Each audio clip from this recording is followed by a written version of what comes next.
नमः शिवाय। सावन का महीना भगवान शिव की असीम कृपा पाने का सबसे पवित्र समय है। जो भी भक्त सावन सोमवार का व्रत रखकर सच्चे मन से इस कथा को सुनता है, भोलेनाथ उसके जीवन के सभी कष्ट हर लेते हैं। आइए सुनते हैं सावन सोमवार की यह पौराणिक व्रत कथा। प्राचीन काल में एक धनी साहूकार था। सब कुछ होते हुए भी संतान न होने का दुहक उसे सताता रहता था। पुत्र प्राप्ति की आस में वह हर सोमवार को व्रत रखता और शिवालय जाकर शिव पार्वती की पूजा करता। उसकी निष्ठा देखकर माता पार्वती ने भगवान शिव से उसे पुत्र देने की विनती की।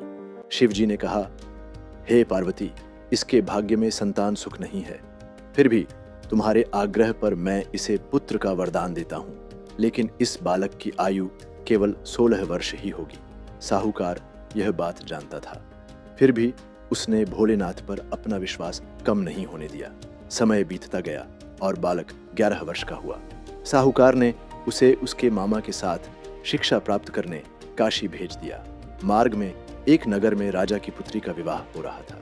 दूल्हा एक आंख से काना था, इसलिए छल से साहूकार के सुंदर पुत्र को मंडप में बैठाकर विवाह संपन्न करा दिया गया।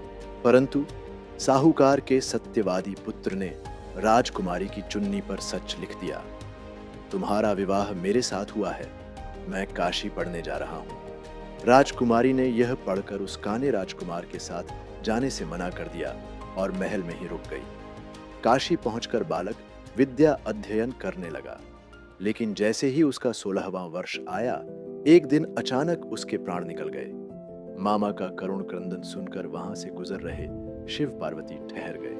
माता पार्वती ने बालक की कथा जानकर प्रभु से प्रार्थना की, हे नाथ, इस बालक के माता पिता की भक्ति निष्फल न होने दें, इसे जीवन दान दें। भक्त वत्सल भोलेनाथ ने तुरंत उस बालक को जीवित कर दिया। विद्या पूरी कर जब वह बालक अपनी नवविवाहिता पत्नी के साथ घर लौटा, तो साहूकार और उसकी पत्नी की खुशी का ठिकाना न रहा। शिव जी की कृपा से उनका परिवार खुशियों से भर गया। ठीक उसी प्रकार जो भी भक्त सावन में शिव जी का ध्यान करता है, भोलेनाथ उसके सभी संकट दूर कर उसकी झोली खुशियों से भर देते हैं। बोलिए, हर हर महादेव।